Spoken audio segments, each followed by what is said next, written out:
আজকে আমাদের আলোচনা হবে ১৭তম শিক্ষক নিবন্ধন পরীক্ষার গণিত অংশের গসাগু ও লসাগু থেকে আসা প্রশ্নগুলোর সমাধান। ইনশাল্লাহ আপনারা এই লসাগু এবং গসাগু থেকে ১৯তম শিক্ষক নিবন্ধন পরীক্ষায় ১ মার্ক কমন পাবেন। অবশ্যই আপনাদের প্রশ্নগুলোকে খুব ভালো করে বুঝতে হবে।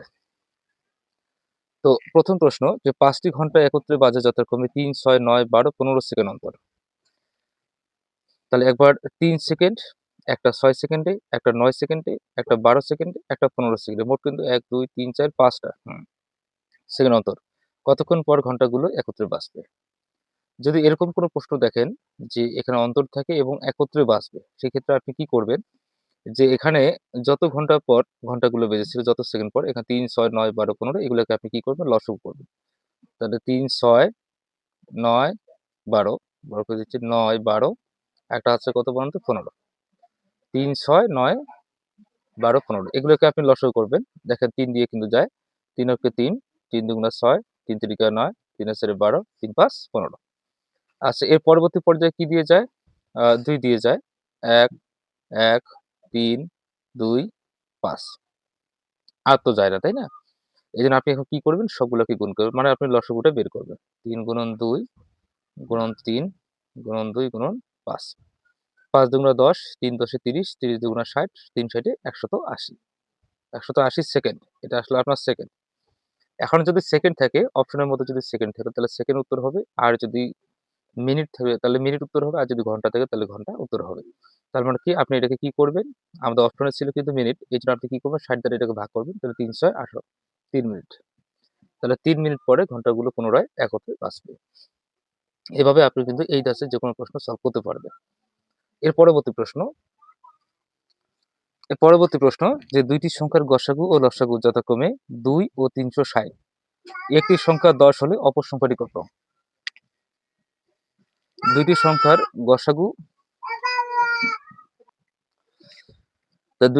গসাগু ও লসাগু যথাক্রমে ২ ও ৩৬০। একটি সংখ্যা ১০ হলে অপর সংখ্যাটি কত? খেয়াল রাখবেন যে সংখ্যা দুটির লসাগু গুণন গসাগু, সংখ্যা দুটির লসাগু গুণন গসাগু সমান সংখ্যা দুটির গুণফল। সংখ্যা দুটির গুণফল। এই সূত্রটা খেয়াল রাখবেন যে সংখ্যা দুটির লসাগু গুণন গসাগু সমান সংখ্যা দুটির গুণফল। এখন দেখেন যে দুইটি সংখ্যার লসাগু ও গসাগু যথাক্রমে ২ আর ৩৬০। ২ গুণন ৩৬০ সমান সংখ্যা দুটির গুণফল, তাই না? তাহলে অপর সংখ্যাটি কত? একটি সংখ্যা যদি ১০ হয় তাহলে মনে করো যে অপর সংখ্যাটা আমি ধরলাম ক। তাহলে ক কে বের করতে হবে, তাই না? এজন্য আপনি কি করবেন? যে ক কে রাখিয়ে দিবেন এখানে ২ গুণন ৩৬০ আর নিচে হচ্ছে তাহলে ১০। তাহলে এটা কাটা গেল। তাহলে ৭২। ৭২ হচ্ছে আমাদের উত্তর। তাহলে অপর সংখ্যাটি হচ্ছে আমাদের ৭২। আবারও বলি যে দুইটি সংখ্যার লসাগু গুণন গসাগু সমান সংখ্যা দুটির গুণফল। যেমন আমি একটা এক্সাম্পল দেই, একটু এক্সট্রা কথা। যেমন এখানে ২ আর ৩, ২ আর ৩ এই সংখ্যা দুটির গুণফল কত হবে? ৬। আবার সংখ্যা দুটির লসাগু কত? ৬। দেখেন সংখ্যা দুটির গুণফল সমান সংখ্যা দুটির লসাগু গুণন গসাগু। অতএব আপনি এই সূত্রটা খেয়াল রাখবেন, ইনশাআল্লাহ আপনি প্রশ্ন সলভ করতে পারবেন। এখন দেখেন ৩ নম্বর প্রশ্ন বীজগণিত থেকে। তাহলে x³ - 1, x³ + 1, x⁴ + x² + 1 এর লসাগু কত? এর লসাগু আপনাকে বের করতে হবে। তো এটার জন্য কি করবেন? আপনি অনুসিদ্ধান্তগুলোকে খেয়াল রাখবেন। ইনশাআল্লাহ অনুসিদ্ধান্ত হচ্ছে a³ + b³ একটা অনুসিদ্ধান্ত এখানে কাজ করবে। এখানে কাজ করবে a³ - b³ এর অনুসিদ্ধান্ত কিন্তু কাজ করবে। অতএব এই অনুসিদ্ধান্তগুলোকে আপনার মনে রাখতে হবে। যেমন এখানে প্রথম রাশি যেটা আছে x³ - 1 আছে না? তো এখানে আপনি কি করবেন? যে অনুসিদ্ধান্ত ফেলেন a - b * a² + ab, ab + b²। ab মানে কি? x এর সাথে আপনি 1 কে গুণ করলে কিন্তু x এ পাবেন। এইজন্য আমি এখানে শুধু x লিখছি।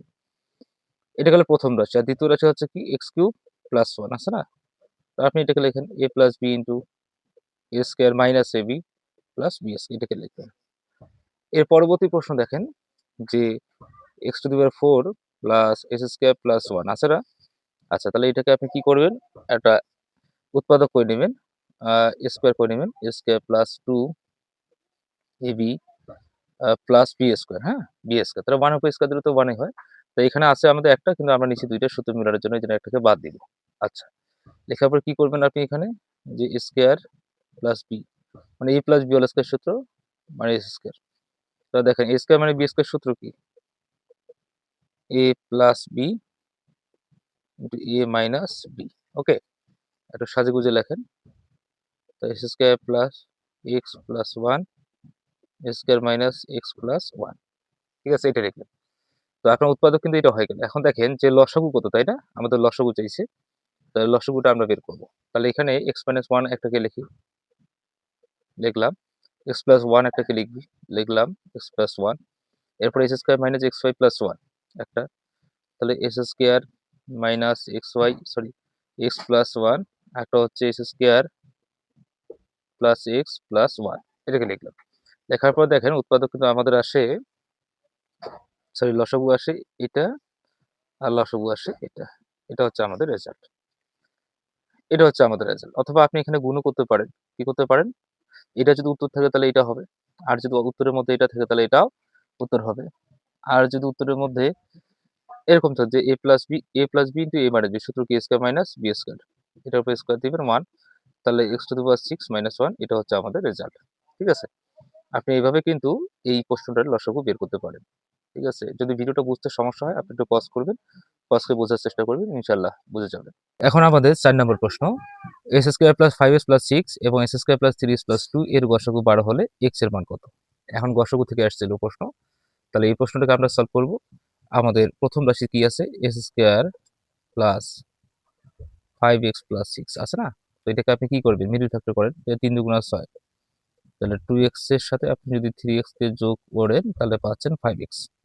তাহলে এক্সটাকে আপনি কমন নেবেন, এক্স প্লাস টু থাকবে এখানে, থ্রি থাকবে, এক্স প্লাস 3 দুগুণা 6 2 হচ্ছে, তাহলে এখানে এক্স প্লাস টু হচ্ছে, আর এখানে হচ্ছে কত বলেন তো? X plus three. এটা গেল আমাদের প্রথম রাশি উৎপাদক। এরপর দ্বিতীয় রাশি যেটা আছে এস স্কোয়ার, এটা প্রথম রাশি গেল। তাহলে দ্বিতীয় রাশি আমাদের আছে কি? S square plus three x plus two, এটা হচ্ছে আমাদের কি বলুন তো? দ্বিতীয় রাশি। আচ্ছা, তাহলে এটার উৎপাদকটা করে নেই, এস স্কোয়ার প্লাস এর সময় তো ওয়ান, দুই ওকে দুই, তো দুই তিনের চেয়ে ছিল না, এই জন্য আপনি এখানে দুই এক্স নেবেন আর এক্স নেবেন প্লাস টু নেবেন। আচ্ছা, তারপরে আপনি এক্সটাকে নেবেন, এক্স প্লাস এখানে টু থাকবে, ওয়ান কে নেবেন, এক্স প্লাস টু থাকবে। আচ্ছা, থাকলো, থাকার পর আপনি কি করবেন? এখানে এক্স প্লাস টু কে লিখবেন, এক্স প্লাস ওয়ান কে লিখবেন। ঠিক আছে, এটা আপনি কিন্তু পাইলেন। আচ্ছা, লেখার পরে এখন বলছে কি গসাগু, গসাগুর মান কত? 12 আছে। তাহলে গসাগুটা কি হচ্ছে এখানে দেখেন তো? এক্স প্লাস টু এই জায়গা কমন, এই জায়গা তো কমন, তাহলে এক্স প্লাস টু হচ্ছে আমাদের গসাগু। তাহলে গসাগু এক্স প্লাস টু, এটা দিয়ে আবার বলছে কি 12 যদি হয় তাহলে এক্স এর মান কত? তাহলে আপনি এটা কি করবেন? এক্সটাকে রাখবেন, 12 থেকে 2কে মাইনাস করে হচ্ছে 10, তাহলে 10 হচ্ছে আমাদের রেজাল্ট, তাহলে এক্স এর মানটা হচ্ছে আমাদের 10। ঠিক আছে, এটা খেয়াল রাখতে হবে যে কিভাবে আপনি গসাগু কোনটাকে বুঝবেন, যেটা সব জায়গায় রয়েছে, সব জায়গায় যেটা কমন সেটা হচ্ছে গসাগু। তাহলে এক্স প্লাস টু হচ্ছে গসাগু, আর এর মান দেওয়া আছে 12, তাই প্লাস টু এদিকে আসলে কি মাইনাস টু, 12 থেকে 2 বাদ দেন 10, তাহলে এটা হচ্ছে আমাদের কাঙ্ক্ষিত রেজাল্ট। ডিয়ার ভিউয়ার্স, এই হচ্ছে আজকে আমাদের লসাগু ও গসাগু থেকে বিগত 17তম শিক্ষক নিবন্ধন পরীক্ষার প্রশ্ন বিশ্লেষণ। আপনি যদি 19তম শিক্ষক নিবন্ধন পরীক্ষার্থী হন তাহলে অবশ্যই আপনাকে বিগত সালের যে নিবন্ধন প্রশ্নগুলো রয়েছে সকল প্রশ্ন সলিউশন করতে হবে। সেই সাথে প্রাইমারি পরীক্ষায় যতগুলো প্রশ্ন রয়েছে, বিসিএস পরীক্ষায় সব বিগত সালের প্রশ্নগুলো আপনাকে সলভ করতে হবে। ইনশাল্লাহ আমার এই চ্যানেলে বিসিএস এবং প্রাইমারি ফুল কোর্স দেওয়া আছে, এবং সেই সাথে 19তম শিক্ষক নিবন্ধন তো চলছে। ভিডিওটি আজকে এই পর্যন্ত। আল্লাহ হাফেজ।